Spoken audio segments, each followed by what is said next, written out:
करुणा के सागर लोक गुरु भगवान बुद्ध को मैं नमन करता हूँ, क्योंकि उन्होंने हम सबको दुख मुक्ति का मार्ग दिया, जिस पे हम सब लोग चलने का प्रयास कर रहे हैं। महाराजा अशोक सम्राट जी को मैं हार्दिक कृतज्ञता ज्ञापित करता हूँ, क्योंकि उन्होंने अपने बौद्ध धर्म के लिए कार्य किया और अपने पुत्र और पुत्री को बौद्ध धर्म में समर्पित किया। बोधिसत्व डॉक्टर बाबा साहब अम्बेडकर को मैं हार्दिक कृतज्ञता ज्ञापित करता हूँ, क्योंकि उन्होंने अपने बौद्ध धर्म को पुनर्जीवित किया।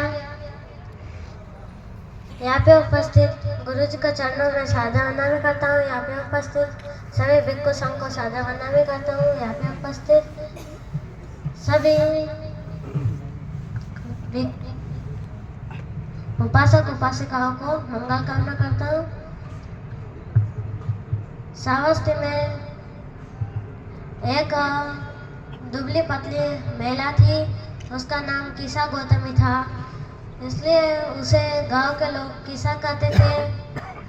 किसा गौतमी खेत जोतने अपने बच्चे को अपने घर रख के गई और उसका बच्चा खेलते खेलते बाहर चला गया और उसे एक सांप ने काट लिया और अपने एक दांत का चिन्ह उस पे छोड़ दिया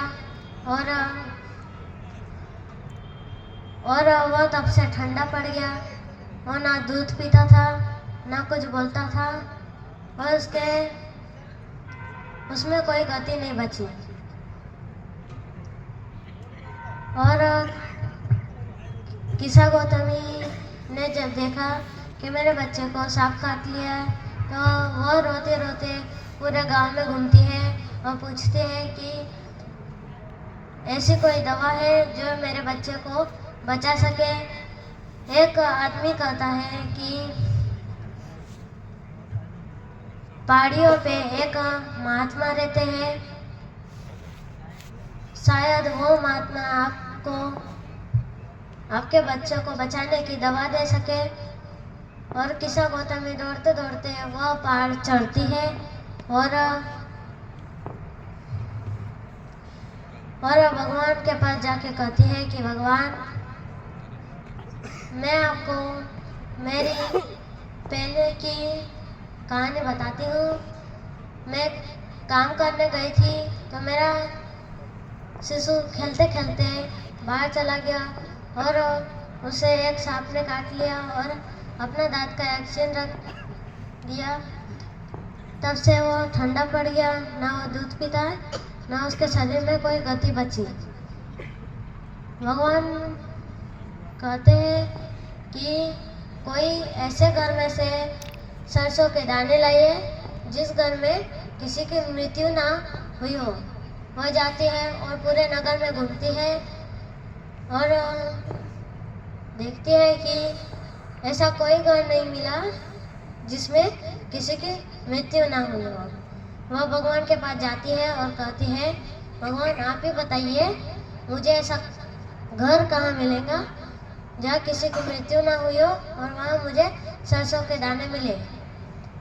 भगवान उसे समझाते हैं कि ये तुम्हारा ही दुख नहीं है, ये पूरे संसार का दुख है।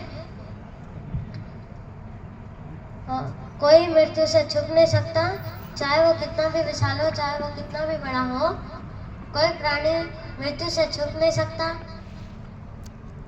और किसा गौतमी की यह बात सुन के उसकी आंखें खुल जाती हैं और वह